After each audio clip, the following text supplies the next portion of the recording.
Ang pangungulimbat sa kaban ng bayan at ang aligasyon na paglapastangan sa mga Pilipino, lalo na sa budget ng bansa, ay mga seryosong akusasyon na nagtutulak sa mga mamayan na maging mapanuri at kritikal sa kanilang mga pinuno. Sa gitna ng ganitong kontrobersiya, lumalabas na tila kumpirmado na ang partisipasyon ni Martin Romualdez at Liza Smangs sa People's Initiative na nagpapalakas sa mga pahayag ng mga kritiko na hindi sila tunay na nagsisilbi para sa kapakanan ng bayan kundi para sa kanilang sariling interes at kapangyarihan. Ang kanilang mga kilos ay nagpapakita ng posibleng korupsyon at pag-abuso sa kanilang kapangyarihan na nagdudulot ng pagsang-ayon at pagpapalakas ng mga panawagan para sa transparency at accountability sa gobyerno. Sa kabila ng lahat ng ito, tila hindi nawawala ang pag-asa ng ilan na may pagbabago pa rin mangyayari sa institusyon ng pamahalaan. Subalit, mahalaga rin maging mapanuri at maingat sa mga pangako at hakbang na ginagawa ng mga nasa puder upang matiyak na tunay na nagsisilbi sila sa bayan at hindi lamang sa kanilang sariling interes.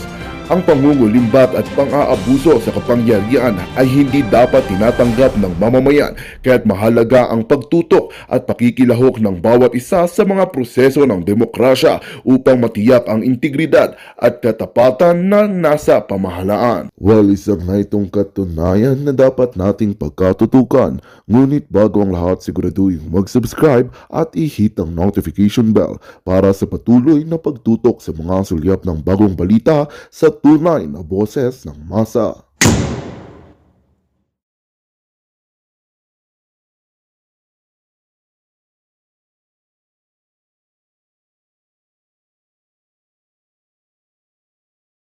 Sa Pilipino, pagnapastangan sa budget, pagbayad, pagbribe sa mga kongresista at pakikipagsabuatan ng mga kongresistang ito, ang nasa likod nito ay si Tambaluslos at si Romualdez doon sa meeting na yon, doon sa hearing na yon na nauutal. At syempre, pag sinabi mong Tambaluslos, kasama dyan si Liza Smangs.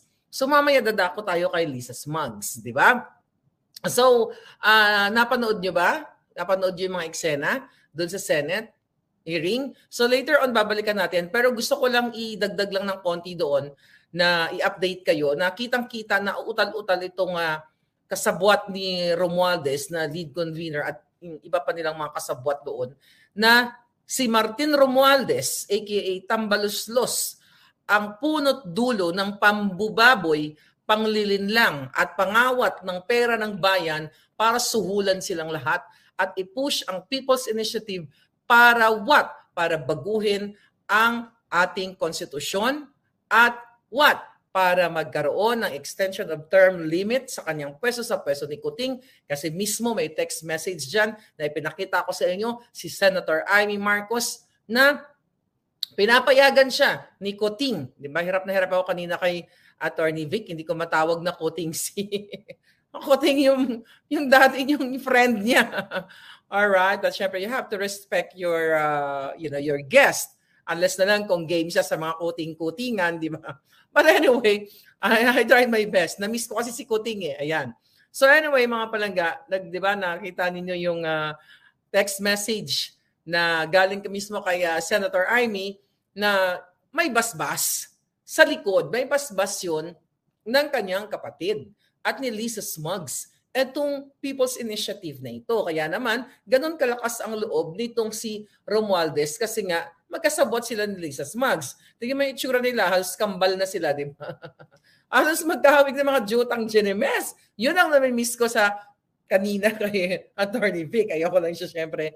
Yun na mas-shock. Although, syempre, napapanood niya ako. But I would like to say thank you dun sa again, kay Attorney Vic na nag-speak up day na siya. Mamaya na yung boljakan sa sa Vietnam. Exciting 'yon. So kanina, mga kaibigan, sa interview ko kay Attorney Vic, yung hindi pa nakakapanood, please panoorin niyo, talagang doon ay maliwanagan kayo. Although si Attorney Vic ay parang prim and proper na yun ay napanood ko naman sa kanyang mga interview, but smart, and you really learn a lot, and he answers straight from the heart. And doon sa interview na yon, malinaw na, okay, sa akin ang lahat. Although hindi man siya brutal like me kasi di man siya maharlika, di ba? Ang pinaka tanong ko doon na masasabi ko na totoo yung mga sinasabi ko ay nung tinanong ko siya tungkol sa may mga pagkakataon ba na narinig mo, na witness mo na si Bongbong o si Kuting ay naging binulyawan o may physical abuse or verbal abuse na ginawa ni Lisa Smugs. So, ang sagot doon ni Attorney Vic, kung tama ang pagkaalala ko na, parang kung ano man yung narinig niya or something, i-reserve na lang yun. And I have to respect him, sa sarili na lang yun. Pero kahit hindi ni Attorney Vic i-ano sa atin, kayong iba gigil na gigil kasi gusto niyo maging ala maharlika si Attorney Vic. Hindi naman siya maharlika, di ba? Although, he's very smart and straightforward. Pero syempre, abogado siya at hindi naman siya vlogger, kaya hindi siya pwede magjutang Genemes, di ba? Ako lang yun. Akin na yung corona, wag na natin ibigay sa kanya, di ba?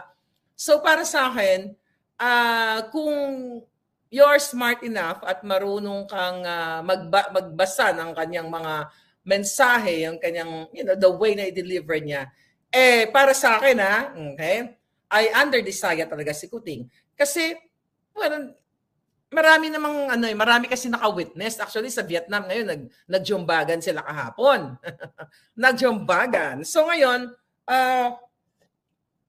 ang pinaka, maganda yung interview namin ni Attorney Vic. At least, na sinabi niya na hindi siya tinanggal kung di siya ang umalis. At least, malinaw na yan. Kasi sabi ko nga, doon sa mga tanong ko, marami mga negative forces.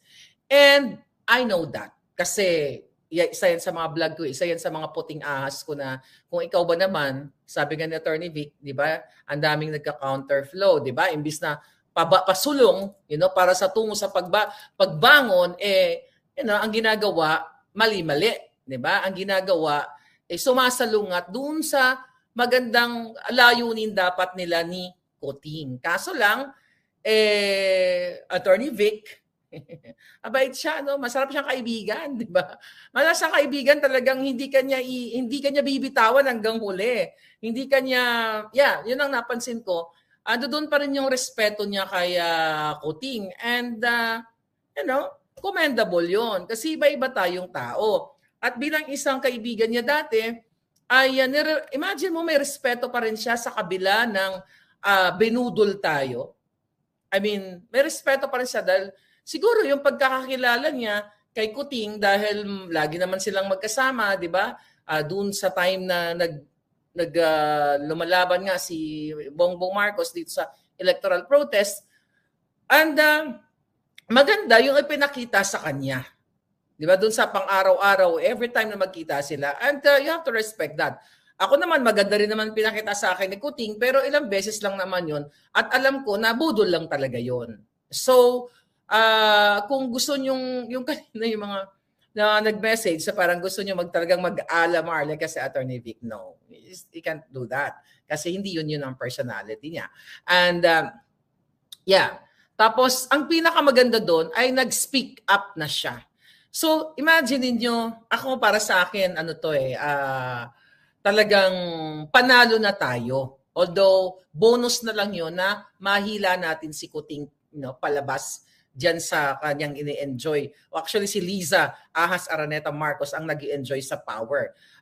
Hindi naman siguro si Kuting kasi nga tao-tauhan lang siya. So, nag-speak up na ang Pangulong Duterte.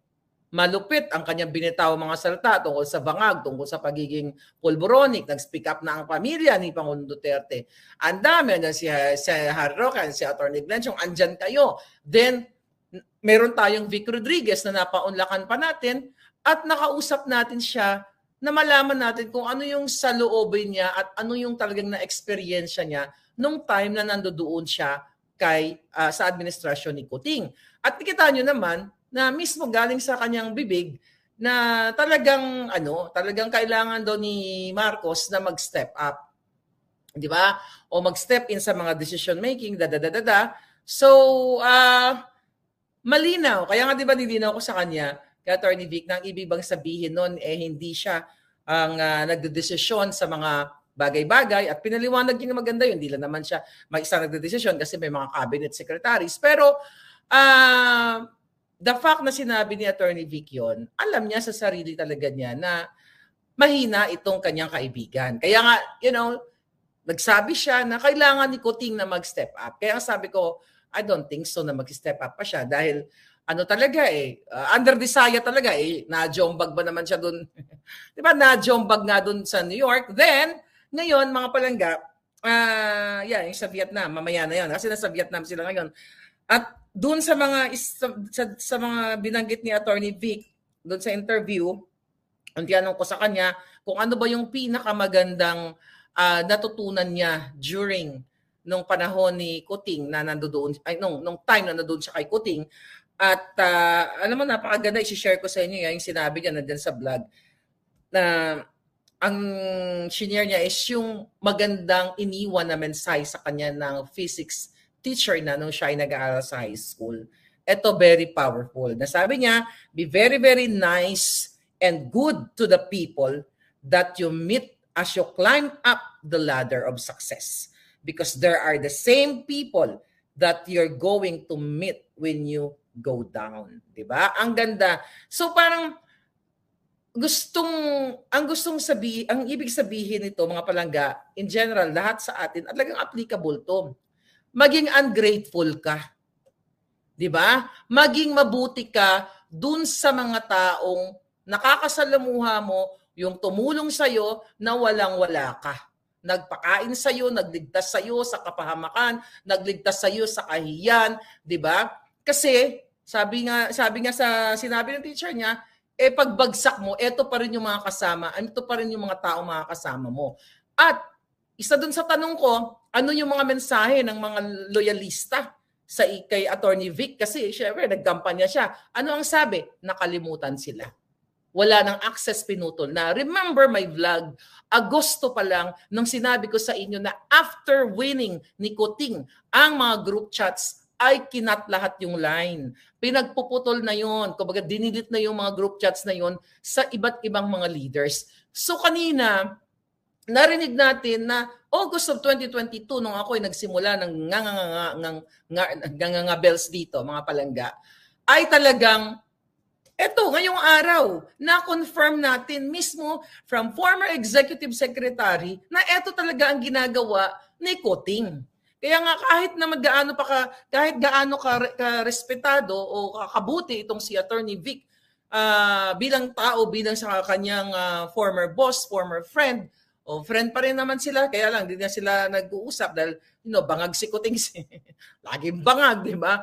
At makikita mo na yung genuine yung heart ni Attorney Vic na nangarap siya na yung pinag-usapan nila ni Kuting para ayusin, di ba? We talk about agriculture, ayusin ang bayan, yun dapat ang nangyari. Kaya nga lang sabi niya, maraming counterflow, sabi niya ganon. So, imbis na pausad, patungo sa kabutihan, patungo sa kadiliman, which is yung nangyayari ngayon. So, malinaw, mga kababayan, na ang Maharlika na kuda ng kuda, mag-isa lang, di ba? Dati, ay ngayon ay tuluyan ng naliwanagan ang lahat na totoo ang pinaglalaban natin dito. Even akong isa sa mga loyalista na nakilala nila ayon kay Lisa, ay talagang nag-speak up as early as August of 2022, nag-speak up na ako. Ngayon, eto lang kay Kuting, di ba? For sure, kasi nakarating sa akin na naaalarma o na nagiging bangag lalo si Kuting, si Lisa at ang mga grupo nila simula nung nagkaroon ng Davao Rally at ngayon, okay, yung pag-speak up na. Tuluyan na nga ang pagsasalta ni Attorney Vic. Talagang narinig nyo naman, di ba? Naaalarma sila.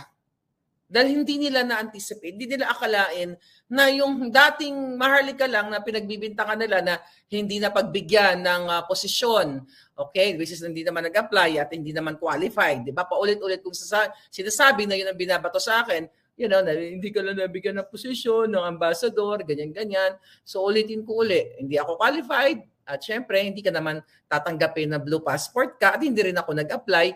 And of course, yun lamang ay gawa-gawa ni Liza at ng kanyang mga hegemonyo sa tabi niya para sirain ako. Pinagbintangan din ako ng kampo ni Liza na ako ay binabayaran ni Attorney Vic, at si Attorney Vic pinagbintangan, pinag-usapan namin yung offshore account, pero hanggang ngayon sila na ang most powerful, yan ang claim ni Liza, most powerful siya, ni wala siyang na-file na case, ni isang kaso against kay Attorney Vic kung siya ay nanguha o nagpalsipika ng mga pera o nagbenta ng mga ng prosesyon, kasi yun ang binabato nila. Ay sabi ko nga, dadamay ako. So wala. 'Di ba? Wala talaga, kasi kung akong most powerful, okay, na gusto ko ilagay lahat sa tama, lahat ng nangungulimbat, 'di ba? Talagang kakasuhan ko, at kung may ebidensya ako bilang isang first lady ahas, gagamitin ko ang lahat ng powers kung talagang ako ay para sa Pilipino, para maputol na ang lahat ng pagnanakaw o kasamaan sa ating bayan. At kung ginawa ni Attorney Vic doon, sasampa